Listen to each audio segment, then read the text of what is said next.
Hey everyone, JSD Cool here, and welcome to another episode of Scrap Mechanic.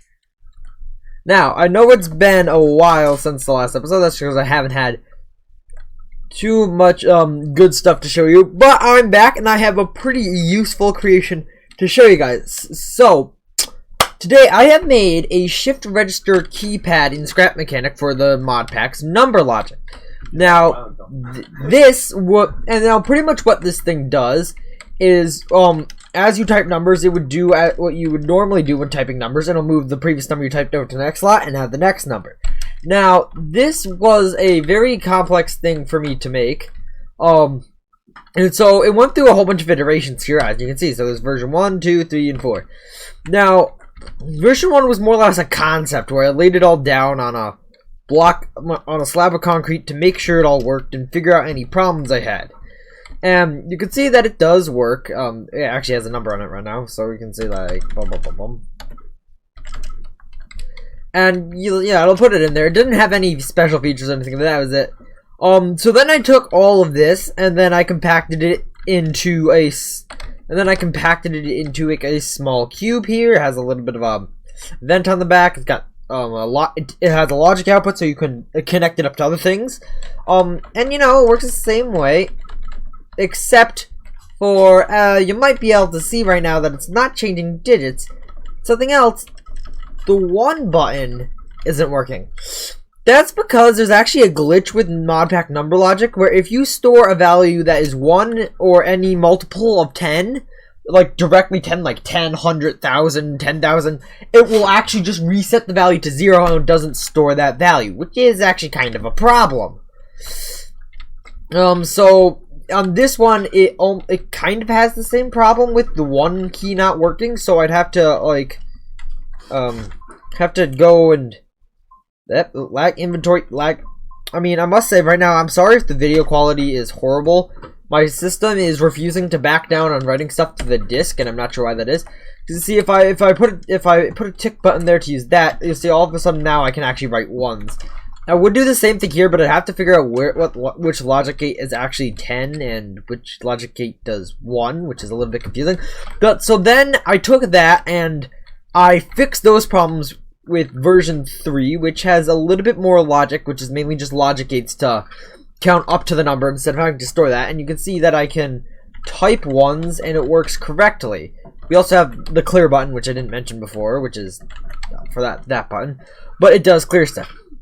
And now we have version 4, which is the one that I'm going to be uploading to the Steam Workshop. Oh, lag inventory. What? Okay, that's so weird. Which this version here, as you can see, it is separate. It's all the beauty of those versions, but it's 1 block thicker. But the main thing about this is that you can make the number negative, or that didn't do anything, but you can make it negative. I tried this in a few different ways, and the first time I did it, you could make a number negative, but then you have to type another number to make it no longer negative. So that was the main thing. But yeah, as I've said, there is a little number logic connection here that you can feed out from that'll give you that can act as an output to any value for the interior value, and we can kind of just like crack this thing open and see all the number logic that's in here. I wouldn't try following this, it's quite complex. There's a few pulse extenders and stuff in there, but that is pretty much its thing. And I just want to say, if you did spawn this thing into your world and the number pad doesn't look like this, so it doesn't go 0, 1, 2, 3, 4, 5, 6, 7, 8, 9, C, and minus if they're different. There's probably an issue with the ASIC blocks in the mod pack or whatever. You'll just have to manually scroll them back to the current numbers, because when I spawned into the world today, they were changed from what I originally set them to. So that might be an issue when you spawn this thing. If it's not the end of the world, because stuff in the back should still work well. And this thing actually works pretty fast. So like, that's all well and good, but how well does it work otherwise? So, where? Oh, I did save it here. Well, some would say that it would work pretty well. Is this the compass? Yeah, that looks like it's facing north. Good. some would say, myself, that it looks like it worked pretty dang well. And is seriously useful. Oh yeah, you see, here's the issue with all the ASIC blocks are in the wrong thing, because this says X and Z instead of Y, and that actually no, that should say X and Z. My bad. No, those mean to say X and Z. So this is not going to be uploaded to the workshop, by the way, but I've modified this thing, and yeah, as you can see, this thing is messed up. So it's simple. You just gotta roll these things back one, and then you'll be good to go. But for my sakes, I know what the buttons do. I mean, it's a pretty standard keypad, and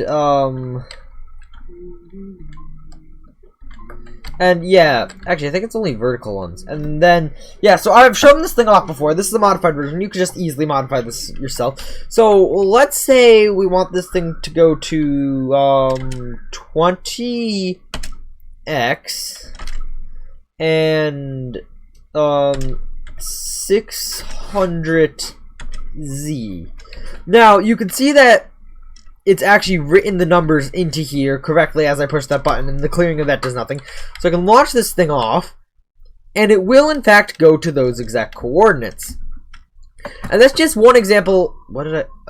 That's just one example of how useful this thing is. Now, maybe in a week or so, I'll release another video where I have another version of these, because I will come out with more versions of these.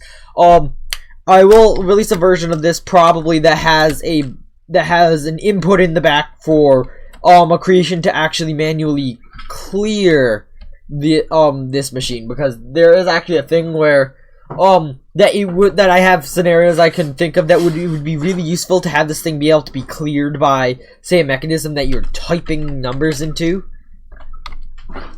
which would be pretty nice. So I'm going to do that, but before I wrap things up and bomb wherever this thing is targeted to, I will just say, if you do have any suggestions for features that I could add to this machine in the future, please do leave them down in the comments below, whether it be in YouTube or in the Steam Workshop page. And yeah, as soon I'm playing too many other games recently. As soon as this light lights up, we'll be good. Is it up? Is it saying? Is it saying? I don't care. Down comes rain. But yeah, guys, thanks for watching. I hope you enjoyed. Please make sure to like and subscribe. Check out the Discord, which is linked in the description of this video. And I will see you all in the next episode of Scrap Mechanic. Bye.